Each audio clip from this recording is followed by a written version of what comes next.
A judge's robe is supposed to be a symbol of impartial justice. But what happens when the man wearing it is a tyrant, cloaking his hatred in the language of the law? In the city of Oakhaven, Judge Marcus Thorne was the law. His word was final, his bias was absolute, and his contempt for people of color was an open secret.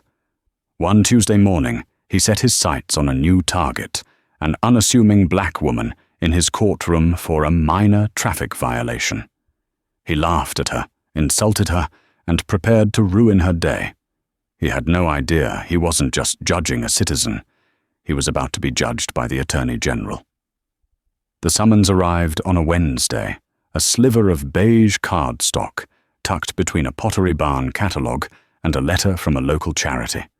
To Imani Hayes, it felt like a paper cut, a minor, unexpected irritant in an otherwise meticulously ordered life. The violation cited was an improper lane change, an event she had no memory of. The location was a stretch of road she rarely travelled, and the timestamp 2:17 p.m. on a Friday corresponded with a weekly budget meeting she had never missed in her 4 years on the job. Imani ran a manicured finger over the embossed seal of the Oakhaven County District Court. Oakhaven. The name alone left a sour taste in her mouth. It was a sprawling, prosperous city on the surface, with gleaming glass towers and manicured suburban lawns. But Imani knew its underbelly. She knew about the whispers that slithered out of its police precincts, the stories of biased traffic stops that disproportionately targeted black and brown drivers, and the hushed complaints about its judiciary. At the heart of that system was the courthouse, a brutalist concrete fortress that seemed designed to intimidate rather than welcome. And at the heart of the courthouse was Judge Marcus Thorne. His reputation preceded him. In legal circles, he was known as the Hammer. He was a man who saw the law not as a scale to be balanced, but as a weapon to be wielded. His rulings were legendarily harsh, his courtroom demeanor notoriously abrasive, and his prejudice, though never officially censured, was the subject of countless backroom conversations and desperate appeals. Imani placed the summons on her marble kitchen island. Her first instinct was to delegate. She could have one of her aides, a dozen sharp, capable young lawyers who worked under her, make a call clear up what was obviously a clerical error, and make the whole thing disappear. That would be the efficient thing to do, the logical thing. But something held her back. For years, her office had been compiling data on judicial overreach and systemic bias. Oakhaven County and Judge Thorne's courtroom specifically was a bright red flag on their charts.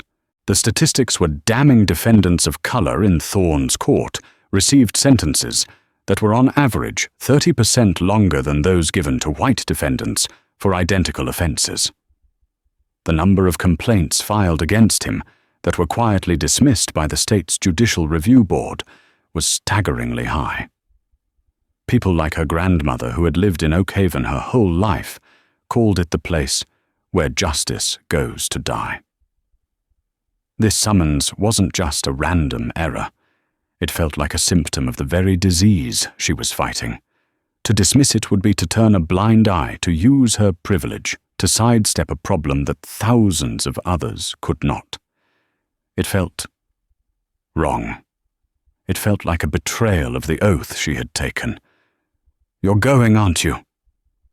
The voice belonged to her husband, Robert, a history professor, with a calm, steady presence that had always been her anchor. He walked into the kitchen, already dressed in his tweed jacket, and poured himself a cup of coffee. He'd seen the look on her face. "It's a mistake, Rob," she said, her voice quiet. "I was in the middle of a fiscal review with the entire department staff." "I know," he said, leaning against the counter.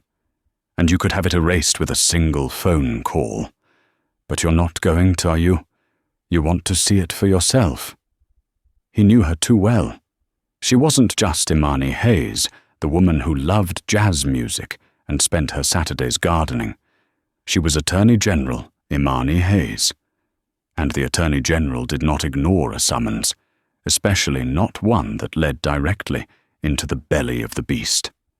She wanted to walk into that courthouse, not as a figure of authority, but as one of the people. She wanted to feel the chill of the marble floors, see the faces of the court officers, and stand before the infamous Judge Thorne as a regular citizen. She wanted to see the system from the inside out. "I need to," she finally admitted. "How can I claim to be fixing a system I haven't even seen from the other side of the bench?" Robert nodded slowly, a flicker of concern in his eyes. "Just be careful, Imani. That place, it eats people up. Don't let it get to you." "I have no intention of letting it," she said, her resolve hardening. She made a decision. She would not use her title. She would not pull any strings. She would dress down, take the day off, and walk into the Oakhaven County District Court as Imani Hayes, citizen, accused of an improper lane change. It was a risk. In that courtroom, her title, her degrees, her years of service would mean nothing. She would be just another black woman standing before a white judge who held all the power. And that was exactly the point. The paper cut was small, but it could expose a much deeper wound. The Oakhaven courthouse was even more imposing in person than it was in architectural photos. Cold grey and utterly devoid of warmth, its massive concrete columns felt less like pillars of justice and more like the bars of a cage.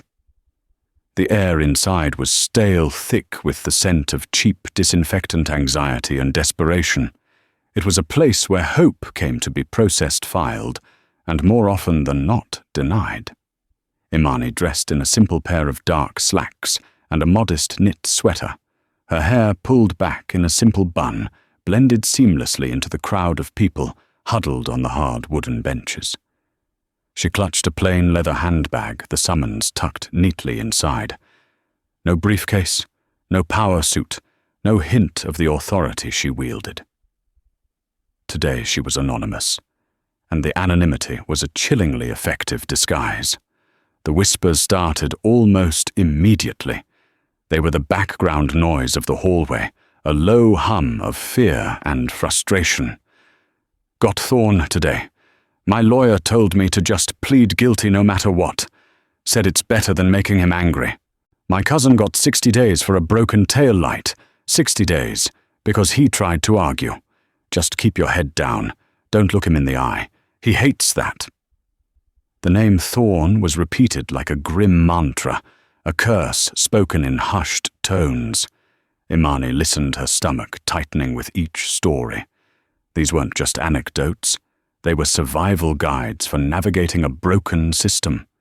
They were the oral history of a community held hostage by one man's prejudice. She watched as a young Latino man, no older than 20, was led away in handcuffs, his shoulders slumped in defeat. His public defender, a harried-looking woman with a stack of files teetering in her arms, gave him a brief, apologetic pat on the shoulder before rushing off to her next lost cause. Imani's gaze drifted to the court officers. They moved with a swaggering, heavy-footed confidence. They barked orders, their voices sharp and devoid of empathy. When a frail elderly woman asked a simple question about which courtroom she needed to be, in a burly officer named Miller, his name tag was clearly visible, rolled his eyes. "Can't you read the board, lady?" he grunted, gesturing vaguely down the hall. "Now get out of the way. You're holding up the line." Imani felt a hot flash of anger. She saw the woman flinch, her shoulders curling inward as she shuffled away, humiliated. It was a small cruelty, a casual assertion of power, but it spoke volumes about the culture of this place. This was Thorne's kingdom, and everyone from the bailiffs to the clerks seemed to have adopted his brand of callous indifference. Her case was scheduled for courtroom 4B. As she approached, She saw a young black woman, probably in her late 20s, leaning against the wall, tears silently streaming down her face. A man who appeared to be her husband was trying to comfort her. His own expression, a mask of helpless rage. "It's okay, baby, it's okay," he murmured, his voice cracking. "We'll figure it out. We'll appeal." "Appeal!" The woman sobbed, her voice muffled against his chest. "With what money, James? He took my license for a year, a whole year, for 3 unpaid parking tickets. How am I supposed to get to work? How are we supposed to feed our kids?" Imani's heart ached for them. She had seen the file on this kind of predatory fining system. It was designed to trap people in a cycle of debt and punishment, a system that disproportionately affected the poor and communities of color. And Judge Thorne was its most enthusiastic enforcer. When the doors to 4B finally opened, a stern-faced clerk with a severe haircut called out names from a list. All parties for the 10 a.m. traffic docket form a single line. "No talking. Phones off. Have your summons ready." Imani fell into line, the whispers from the hallway still echoing in her ears. She was no longer just an observer. She was a participant, another body in the machine. As she stepped through the heavy oak doors, the air grew colder. The room was cavernous and dark, with wood-paneled walls that seemed to absorb all light and sound. At the front, raised high above everyone else on an imposing dais, sat the bench. It was empty for now, but its presence dominated the room. This was a stage built for a single actor, a throne room for a king. And everyone in the room, the nervous defendants, the exhausted public defenders, the stoic prosecutors, was waiting for King Marcus Thorne to make his entrance. Imani took a seat on one of the benches, her back straight, her hands resting calmly in her lap. She felt a profound sense of dread, but it was mingled with a cold, clear-eyed resolve. She had come here to see the truth, and she had a feeling the show was about to begin. The side door to the courtroom swung open with a sharp crack, and Judge Marcus Thorne swept in, his black robe billowing behind him like a storm cloud. He was a man in his late 60s, with a shock of silver hair, a florid face, and eyes the color of faded denim. He settled into his high-backed leather chair with the weary sigh of a man burdened by the great and terrible weight of his own importance. "All rise," the bailiff droned. The room shuffled to its feet. Thorne scanned the crowd below him, his gaze lingering for a moment on the faces of color, a faint, almost imperceptible sneer playing on his lips. He banged his gavel, once the sound echoing like a gunshot in the silent room. "Be seated." He began to work through the docket with a brutal, merciless efficiency. He was a master of the small humiliation, the casual degradation. He called a young man Einstein for misunderstanding a legal term. He told a woman pleading for leniency on a speeding ticket that, if you can't afford the fine, you shouldn't have been driving a car that nice. Each comment was a small jab, a way of reminding everyone in the room of his absolute power. Finally, he called her name. Imani Hayes, improper lane change. Imani stood and walked to the defendant's table, her steps measured and confident. She stood straight, her hands clasped behind her back, and looked directly at the judge. Thorne peered down at her over his reading glasses, his eyes narrowing. "Well now, Imani Hayes, what do we have here?" He shuffled the papers in front of him with theatrical slowness. "Says here you cut off another vehicle on the Oak Street overpass. A very dangerous maneuver. What do you have to say for yourself, Miss Hayes?" "Your Honor." Imani began, her voice calm and even, "I believe there has been a mistake. I was not on the Oak Street overpass on the date and time in question. I was at my place of work in a scheduled meeting with over 30 colleagues." Thorne leaned back, a smirk spreading across his face. He chuckled a low, rumbling sound that made Imani's skin crawl. A mistake. Oh, I see. A classic case of "it wasn't me." I get that a lot in here, usually followed by a story about a long-lost twin or a borrowed car. So where is this place of work that provides you with such a convenient alibi?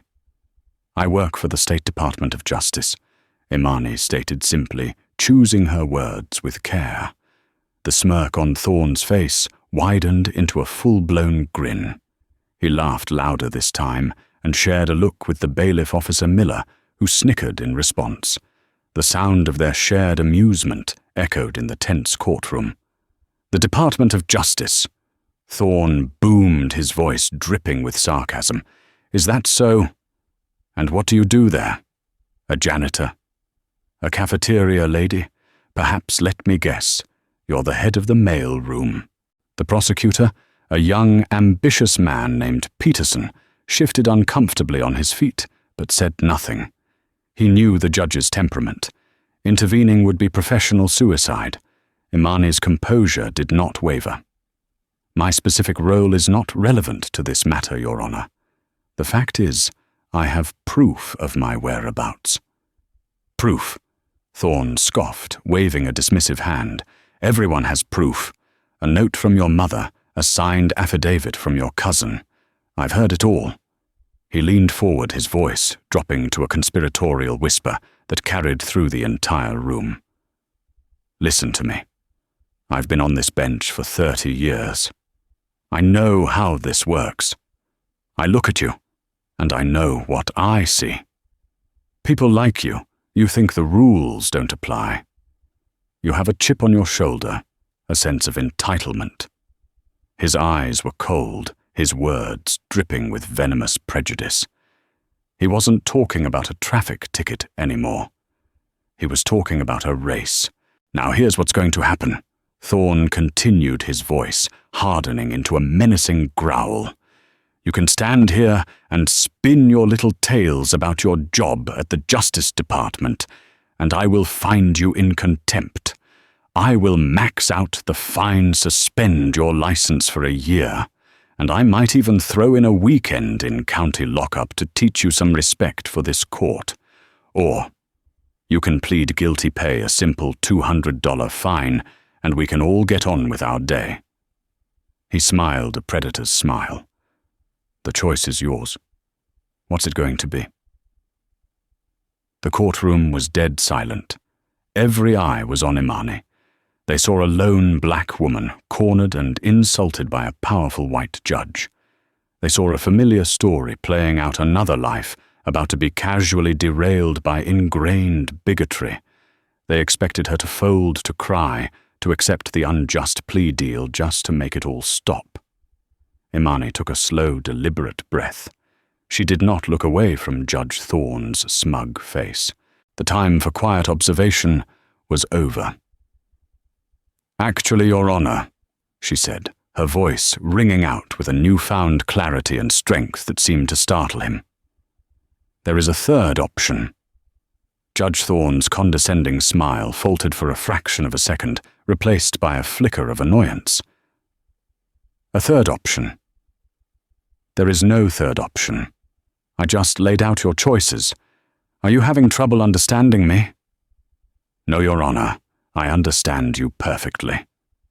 Imani replied, her voice as sharp and precise as a surgeon's scalpel. The quiet deference was gone, replaced by an unmistakable tone of command. Perhaps the issue is that you do not understand who I am. A ripple of confusion went through the courtroom. Who did this woman think she was? Prosecutor Peterson took a half step forward, a warning on his lips. But something in Imani's posture made him hesitate. This was not the demeanor of a woman about to be crushed. This was the demeanor of a woman holding a royal flush. Imani reached into her simple leather handbag. For a moment, the bailiff Miller tensed his hand, instinctively moving toward his sidearm. But Imani moved with a calm, deliberate grace. She withdrew not a weapon, but a wallet. It was a simple, elegant, black leather case. She flipped it open, revealing not a driver's license, but a gold badge gleaming under the courtroom's dim fluorescent lights. "My name," she announced, her voice resonating with an authority that silenced every breath in the room, "is Imani Hayes, and my specific role at the State Department of Justice, the one you so casually dismissed." She paused, letting the weight of the moment hang in the air. She locked eyes with Judge Thorne, whose face was rapidly draining of color, the florid red giving way to a pasty, sickly white. "I am the Attorney General for this state." The silence that followed was absolute. It was a dense, heavy vacuum in which the only sound was the frantic thumping of Judge Thorne's own heart in his ears. The words hung in the air, seeming to rearrange the very fabric of reality within the courtroom. The anonymous black woman at the defendant's table was gone. In her place stood the chief law enforcement officer of the entire state. The transformation was staggering. The prosecutor Peterson looked as though he'd been struck by lightning, his mouth hanging slightly agape. The court reporter's fingers froze over her keys. Officer Miller, the bailiff, took an involuntary step back, his earlier bravado vanishing like smoke. He suddenly seemed to be looking at a ghost, but all eyes were on Judge Thorne. The sneer had melted from his face, replaced by a mask of pure, unadulterated horror. His mind reeled frantically, replaying the last 10 minutes. People like you, chip on your shoulder, a janitor. Each insult, each casual barb, each drop of racist condescension now felt like a nail he had hammered into his own coffin. He had not just insulted a defendant. He had mocked, belittled, and threatened the one person in the state who had the power to destroy his career, his reputation, and his freedom. He opened his mouth to speak, but only a dry, croaking sound emerged. He looked from the gold badge in her hand to the cold, unwavering fury in her eyes. The power dynamic in the room had not just shifted. It had been utterly and violently inverted. The man on the throne was suddenly the one in the stocks. Imani calmly closed her wallet and placed it back in her bag. She then turned her head slightly to address the stunned prosecutor. "Mr. Peterson," she said, her voice dangerously quiet. "You are a representative of the state. You stood by and allowed a sitting judge to engage in what I can only describe as a grotesque abuse of power and blatant racial harassment. Your silence has been noted." Peterson flinched, as if he'd been slapped. Then she turned her attention back to the judge. "And as for you, Judge Thorne," she said, her voice now ringing with the full weight of her office, "this travesty of a hearing is concluded, but I assure you my business in this courtroom and with you is just beginning." She took a step back from the table. "Effective immediately, I am opening a full investigation by the Attorney General's office into the patterns and practices of the Oakhaven County District Court, with a specific and targeted inquiry into every single case you have presided over for the last 10 years. She then turned to face the stunned gallery, to the young couple she had seen crying in the hallway, to the elderly woman who had been humiliated by the bailiff, to every person who had ever walked into this room and been stripped of their dignity. She made a silent promise. The reign of the hammer was over. The fallout was immediate and explosive. Before Imani had even left the courthouse, her cell phone was buzzing with calls from her chief of staff, who had been alerted by a frantic call from the court administrator. The news of what had happened in courtroom 4B was spreading through the legal and political circles of Oakhaven like a wildfire. Back in her own office, a calm, light-filled space that stood in stark contrast to the oppressive gloom of Thorne's courtroom, Imani assembled her A-team. This was not going to be a quiet, behind-the-scenes review. This was going to be a full-scale, public and aggressive investigation. "I don't want a review. I want an excavation," she told her top deputies. "I want to dig down to the foundations of that courthouse and expose every rotten piece of timber we find. This isn't just about Thorn. It's about the system that protected him, the culture that enabled him and every person who looked the other way. She appointed David Chen, the head of her Civil Rights Division, to lead the task force. Chen was a brilliant, relentless investigator with a bulldog's tenacity and a mind like a steel trap. He had a reputation for being immune to political pressure and for pursuing justice with a singular, unwavering focus. "David," Imani said, looking him directly in the eye, "I want everything. Financial records, sentencing data case files, personnel complaints, appeal records. Subpoena anyone and everyone. I want to know who Thorn had lunch with, who he played golf with, and who funded his last retention campaign.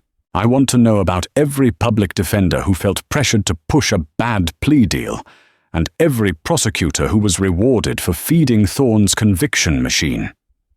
"Consider it done, General," Chen replied, his expression grim. He had been trying to get a foothold to investigate Oakhaven for years, but had always been blocked by jurisdictional squabbles and political roadblocks. Now the Attorney General herself had just kicked the door wide open. Within 24 hours, the Oakhaven courthouse was swarming with investigators from the AG's office. They arrived not with guns, but with subpoenas and document requests, which were in many ways far more terrifying to the entrenched bureaucracy. They quietly and professionally began securing hard drives, boxing up case files, and scheduling interviews with every clerk, bailiff, and administrator in the building. The atmosphere in the courthouse had transformed overnight. The casual swagger of the court officers was gone, replaced by a nervous, tight-lipped anxiety. Officer Miller, the bailiff who had snickered alongside Thorn, was one of the first to be interviewed. He sat sweating under the cool, methodical questioning of one of Chen's junior investigators, his bravado crumbling into a pathetic attempt to downplay his role. "I was just, following the judge's lead." He sets the tone. Judge Thorn was immediately suspended from the bench by the state's chief judicial administrator, pending the outcome of the investigation. He barricaded himself in his sprawling suburban home, refusing all calls from the press. The man who had been the undisputed king of his domain was now a prisoner in his own house, the walls he had built to protect his power now serving to isolate him completely. The investigation began to send shockwaves through the city. The mayor's office released a carefully worded statement expressing deep concern and promising full cooperation. Powerful lawyers and businessmen who had been Thorn's staunchest allies suddenly couldn't remember the last time they'd spoken to him. But the most significant effect was on the community. For the first time, a hotline set up by the Attorney General's office was flooded with calls. People who had been too afraid to speak up for years were now telling their stories.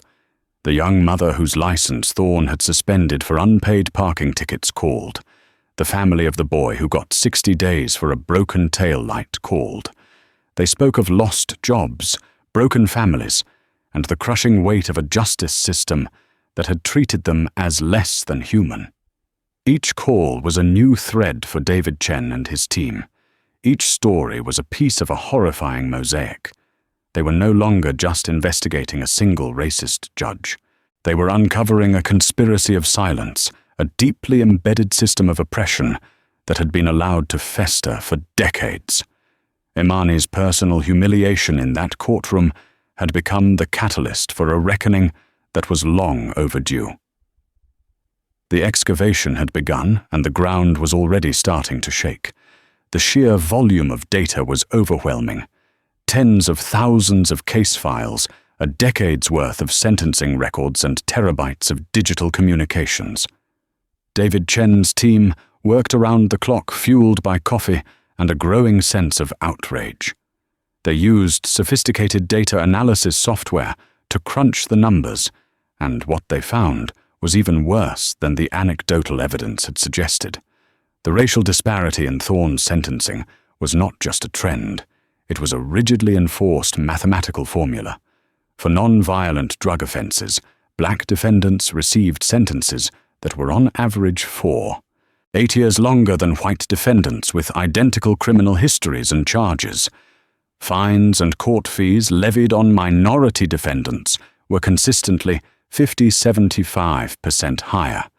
The numbers painted a portrait of a two-tiered system of justice, punitive and unforgiving for one group and lenient for another. But Chen knew that statistics alone weren't enough. He needed human stories to give the numbers a soul. He needed to show the real-world impact of Thorne's bigotry. His investigators fanned out across Oak Haven, visiting community centers, churches and barbershops, places where people felt safe enough to talk. They found Sarah Jenkins, a former court clerk who had worked under Thorne for 15 years before taking early retirement, citing stress. At first, she was terrified to speak. She lived in a small apartment and cared for her elderly mother. She couldn't afford to make enemies.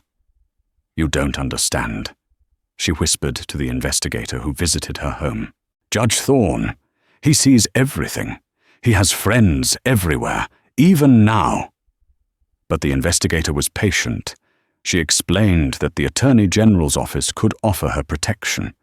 She told her about the dozens of other victims who were coming forward.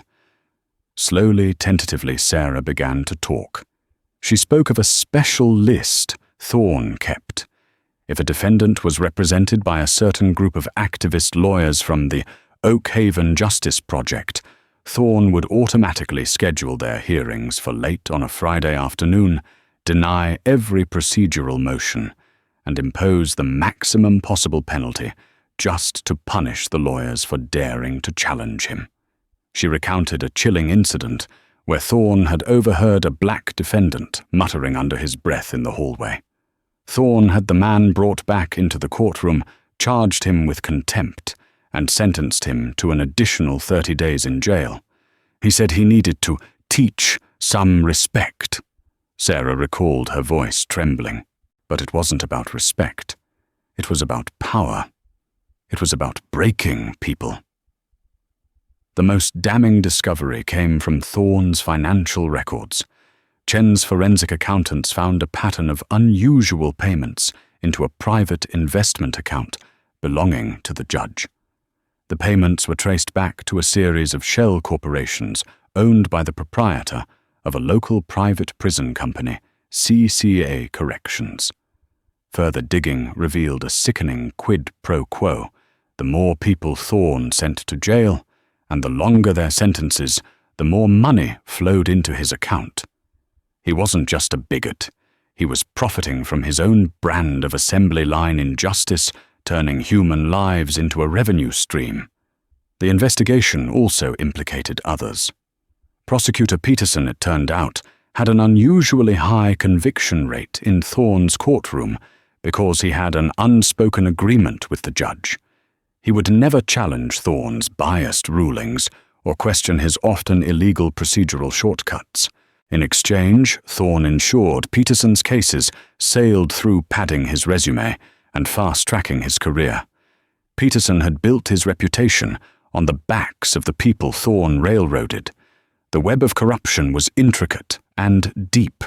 It implicated bail bondsmen who kicked back money to court clerks for referrals, police officers who knew their questionable arrests would never be scrutinized in Thorne's court, and a judicial review board stacked with Thorne's old friends who had systematically buried every complaint filed against him. Imani Hayes reviewed the daily briefings from Chen with a heavy heart. Each new revelation was a fresh horror. This was a cancer that had metastasized throughout the entire Oak Haven justice system. Her initial goal had been to hold one man accountable. Now she realized she had to perform radical surgery on an entire institution. "This is bigger than Thorne," she said to Chen during a late-night meeting. "He's the symptom, not the disease. We need to expose the entire network. Every person who was complicit, every person who profited. We're going to dismantle it piece by rotten piece." As David Chen's investigation tightened, its net Judge Marcus Thorne's world shrank. His friends stopped returning his calls. His golf club membership was quietly suspended. The allies who had once flocked to his side now treated him like a leper. The power he had wielded with such arrogance had evaporated, leaving behind a desperate, cornered old man. But Thorne was not one to go down without a fight. He hired a high-priced defense attorney, a notorious legal pit bull named Arthur Vance, who immediately went on the offensive. Vance held a press conference on the steps of the courthouse, decrying the Attorney General's investigation as a politically motivated witch hunt and a gross overreach of executive power. He painted Thorne as a victim, a dedicated public servant, being targeted by a radical AG with an agenda. Behind the scenes, Thorne was far less composed. He was a man unraveling. He spent his days pacing the lavish study of his home, a glass of expensive whiskey constantly in his hand. He made frantic, paranoid calls to old contacts, trying to pull strings that were no longer attached to anything. He tried to intimidate potential witnesses, leaving veiled threats on their voicemails, actions that were duly recorded by Chen's team and added to the growing mountain of evidence against him. His most desperate move was to try and discredit the investigation's star witness, Sarah Jenkins, the former clerk. Thorne knew she had kept meticulous personal notes over the years, a work diary, she called it. He knew those diaries contained a detailed record of his most egregious conduct. He had to neutralize her. Thorne reached out to a disgraced former police detective he had helped avoid prosecution years earlier, a man named Frank Rizzo. He tasked Rizzo with digging up dirt on Sarah, anything that could be used to destroy her credibility. Rizzo, indebted and amoral, went to work. He began harassing Sarah following her and interviewing her estranged ex-husband, trying to manufacture a narrative that she was a vindictive, unstable liar. But the Attorney General's office was one step ahead. They had anticipated this move. The moment Sarah agreed to cooperate, she was placed under state protection. Rizzo's clumsy attempts at intimidation were all caught on surveillance. His meetings with Thorne were photographed. Instead of discrediting Sarah, Thorne had only succeeded in adding witness tampering and conspiracy to his list of potential charges. The final nail in his coffin was provided by Prosecutor Peterson. Faced with the evidence of his complicity and the promise of a lengthy prison sentence, Peterson cracked. In exchange for a plea deal and full immunity, he agreed to testify against his former mentor.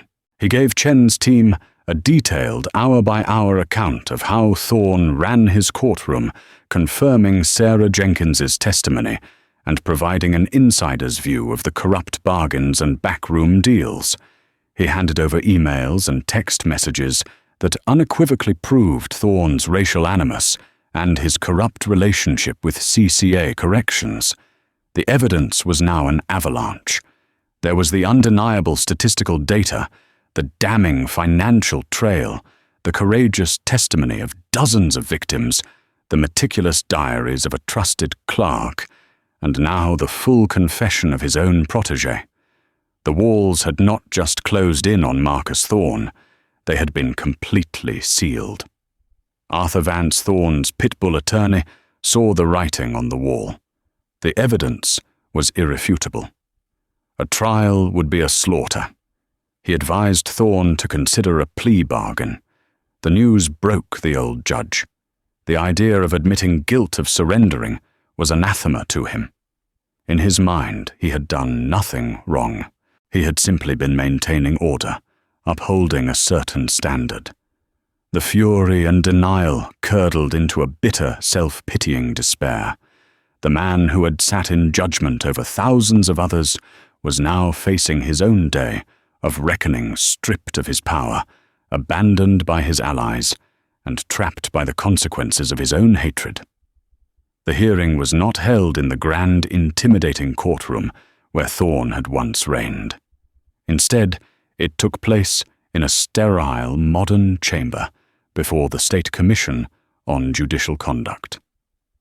The room was packed with journalists, legal scholars, and many of the faces Imani had seen in the hallway of the Oakhaven courthouse that fateful morning.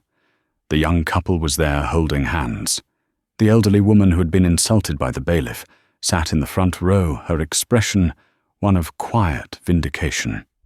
Marcus Thorne entered the room, a changed man. The arrogant swagger was gone, replaced by a stooped, shuffling gait. His expensive suit hung loosely on his shrunken frame. His face was pale and drawn, the florid complexion of a man used to good food and fine wine, replaced by the ashen grey of fear. He did not look at the gallery. He kept his eyes fixed on the floor in front of him. Imani Hayes was also present. She did not sit with the prosecution team. She sat in the public gallery, just another citizen watching the proceedings. She wore a simple professional dress. She was not here as a victim seeking revenge, but as the Attorney General witnessing the final necessary act of a process she had set in motion. Her presence was a silent, powerful testament to the principle that no one, not even a judge, is above the law. The proceedings were swift and brutal. The Commission's lead counsel laid out the case against Thorne, presenting a condensed but devastating summary of the investigation's findings. He presented the sentencing data, the financial records linking Thorne to the private prison company, and sworn affidavits from Sarah Jenkins and other court staff. He played a recording of one of Thorne's threatening voicemails to a witness. The final blow was a videotaped deposition from former prosecutor Peterson. On the screen, Peterson, looking haggard and ashamed, detailed the systemic corruption. He recounted specific conversations where Thorne had used racial slurs to refer to defendants and explicitly stated his intention to make an example of them. When the evidence had been presented, Thorne's attorney, Arthur Vance, rose. There would be no defense. "Your Honours," Vance said, his voice flat and devoid of its usual bluster, "on behalf of my client, we offer no contest to the charges. Judge Thorne has agreed to accept the consequences of his actions." It was a surrender, not an apology. The head of the commission, a respected retired appellate judge, looked down at Thorne. "Mr. Thorne, do you have anything you wish to say before this commission renders its decision?" Thorne rose unsteadily to his feet. He finally looked up, his gaze sweeping across the room. He seemed to be searching for a friendly face, a sign of support, but found none. His eyes met Imani's for a brief, fleeting moment. In her calm, steady gaze, he saw no triumph, no gloating. He saw only the dispassionate face of justice itself. He began, his voice a hoarse whisper. "I served this county for 30 years. I worked hard. I made mistakes." It was a weak, pathetic attempt to frame a career of malice as a series of simple errors. The commission was unmoved. The chairman delivered the verdict. "Marcus Thorne, this commission finds that you have violated every sacred tenet of your judicial oath. You have used your office not as a shield to protect the innocent, but as a sword to punish the vulnerable. You have poisoned the well of justice. Therefore, it is the unanimous decision of this commission that you be immediately and permanently removed from the bench. Furthermore, we are referring our entire findings to the United States Department of Justice for criminal prosecution on charges including but not limited to conspiracy wire fraud and deprivation of rights under color of law." A gasp went through the room. It was the harshest possible outcome. Not only was his career over, but he was facing federal prison time. As bailiffs, not his own, but officers of the commission, moved to escort him from the room, Thorne finally seemed to comprehend the totality of his ruin. The empire he had built on fear and prejudice had crumbled to dust. The gavel had fallen not from his hand, but upon his own head. Imani watched him go, then turned her attention to the faces in the gallery. she saw tears, but they were not tears of sorrow. They were tears of relief, of release of a community seeing the first dawn after a long and terrible night. Her work in Oakhaven was far from over, but the reign of its tyrant king was finished. Justice delayed for so long had finally arrived. 6 months after Marcus Thorne's spectacular fall from grace, the Oakhaven courthouse still stood a monument of cold grey stone. But inside its walls a quiet revolution was underway.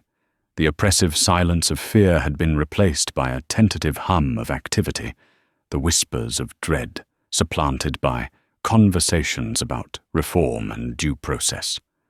The shadow of the hammer was gone, but the damage he had inflicted was a deep wound in the community, and wounds take time to heal. Attorney General Imani Hayes knew that removing the tumor was only the first step. The patient still needed to recover. She had established a special task force, the Oakhaven Justice Initiative, with a broad mandate to not only investigate past wrongdoings, but to fundamentally rebuild the county's judicial system. To lead it, she appointed Judge Annabelle Rodriguez, a retired state Supreme Court justice, known for her sharp legal mind and unwavering integrity. Judge Rodriguez, a formidable woman with a no-nonsense demeanor, began a top-to-bottom purge. Officer Miller the bailiff, who had laughed at Imani, was fired along with several other court officers, found to have histories of excessive force complaints. Prosecutor Peterson, having fulfilled his obligation to testify, quietly resigned. His career in public service was over. He ended up taking a low-level job at a small insurance defense firm, his name forever tied to the biggest judicial scandal in the state's history. The most impactful work was done by the Sentencing Review Board. Working out of a makeshift office in the courthouse basement, a team of dedicated public defenders, law students, and retired lawyers began the monumental task of re-examining thousands of cases presided over by Thorne. One by one, stories of injustice were brought into the light. The young man who received 60 days for a broken tail light had his conviction expunged and received a formal apology from the state. The young mother who had lost her license over unpaid parking tickets had it immediately reinstated. An anonymous donation, widely believed to have been arranged by Imani's office, paid off her outstanding fines. Sarah Jenkins, the clerk, whose meticulous diaries had been so crucial to the investigation, was brought out of her stressful retirement. Judge Rodriguez hired her as a special consultant, her 15 years of institutional knowledge now being used to train new clerks on ethical conduct and proper procedure. The woman who had been a fearful observer was now an agent of change, her quiet strength finally recognized and rewarded. Meanwhile, the final chapter of Marcus Thorne's story played out not in Oakhaven, but in a federal courtroom 200 miles away. His trial was short. The evidence presented by the U.S. Attorney's Office, built on the foundation of Imani's investigation, was so overwhelming that his defense barely put up a fight. He was found guilty on all counts: fraud, conspiracy, and the deprivation of civil rights. The judge, a stern appointee from another state, sentenced him to 20 years in a federal penitentiary with no possibility of parole. The news reported that the once powerful judge, stripped of his title and his dignity, was now federal inmate, your 73406-083. He was no longer a king on a throne, but a number in a system destined to live out his days, surrounded by the kind of men he had once sent away, with a smirk and a bang of his gavel. The karma was as complete as it was devastating. One crisp autumn afternoon, months later, Imani Hayes drove back to Oakhaven. She didn't go to the courthouse. Instead, she went to a community center in the very neighborhood that had borne the brunt of Thorne's tyranny. She wasn't there in any official capacity. She wore jeans and a simple sweater, the same way she had on the day she first appeared in his court. She watched as children played basketball on a newly resurfaced court, their laughter echoing in the evening air. She saw the young mother from the hallway, Maria arriving to pick up her son, not on a bus, but in a modest sedan, the car she needed for the job she had been able to keep. Maria caught Imani's eye and gave her a small, knowing smile of profound gratitude. A local community organizer, a man who had fought against Thorn's court for years, approached her. "You know," he said, his voice thick with emotion, "for the first time in my lifetime, people from this neighborhood are going to that courthouse for jury duty, and they're not afraid. They're actually proud to serve." Imani felt a warmth spread through her chest that had nothing to do with the autumn sun. This was the true victory. It wasn't Thorn in a prison cell. It was the restoration of faith. It was the mending of the deep, painful tear in the fabric of the community. Her journey had started with a meaningless slip of paper, a personal insult in a cold, dark room. But it had ended here in the light with the sound of children laughing and the quiet rebuilding of trust. The House of Justice in Oakhaven was still being repaired, but for the first time in a generation, its foundation was finally sound. This story is a stark reminder that the fight for justice is not won in a single battle, but in the courage to stand up, even when you feel small. Judge Thorn believed his power made him untouchable, but he forgot a fundamental truth. A title is not a shield for tyranny. Attorney General Imani Hayes showed us that true authority comes not from a robe or a gavel, but from an unwavering commitment to equality and the rule of law. She used a moment of profound disrespect, not for personal revenge, but to dismantle a corrupt system and give a voice back to the voiceless. If this story of karmic justice and the triumph of integrity resonated with you, please help us share it. Hit that like button, share this video with your friends and family, and subscribe to our channel for more powerful stories where accountability prevails. Let us know in the comments what you think justice for Oakhaven should look like now.